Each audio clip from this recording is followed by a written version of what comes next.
नमस्कार. श्री स्वामी समर्थ. कसे आहात? बरे आहात ना? तर आज मी हे कांद्याचे गोट बेनती मी कांद्याचे जे गोट लावले आहेत ते बेनायचं काम चालू आहे बघा. कंप्लीट 15 दिवसाचे होऊन गेले ते गोट कांद्याचे.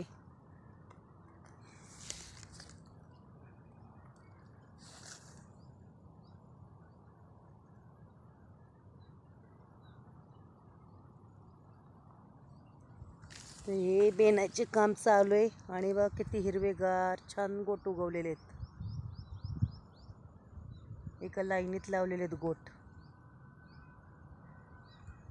आता मध्ये मध्ये खूपच थंडी आणि प्रमाणाच्या बाहेरच थंडी होती. हातपाय असे वाकडे व्हायचे. तर ते गोट असे पहिले जे लावलेले गोट आहेत तर ते पांढरे असे पिवळसर पडलेले आहेत. पण हे आम्ही मागून लावलेले गोट आहेत ते गोट त्यामुळं कसले हिरवेगार आहेत बघा. एक नंबर गोट आहेत. गोट कांदा म्हणजे अर्धा कांदा चिरून लावलेला आहे बियाण्यासाठी कांद्याच्या. ह्यापासून बियाणं तयार करायचं आहे. तर हे असे रेन पाईप हातरले पाण्यासाठी.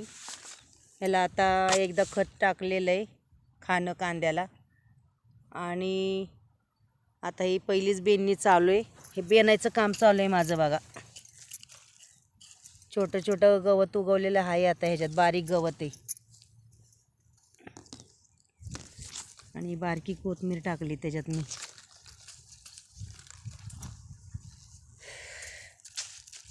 शेणखत पण आम्ही टाकलेलं आहे. वर खतापेक्षा आमचं शेणखतच असतं जास्त वावराला. त्यामुळं हे गोड बघा किती हिरवेगार आहेत नुसते.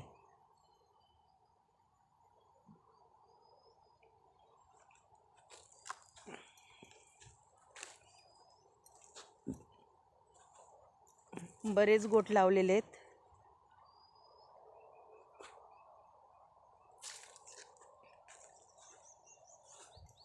तर मग तुम्हाला हे गोट हिरवेगार कसे वाटले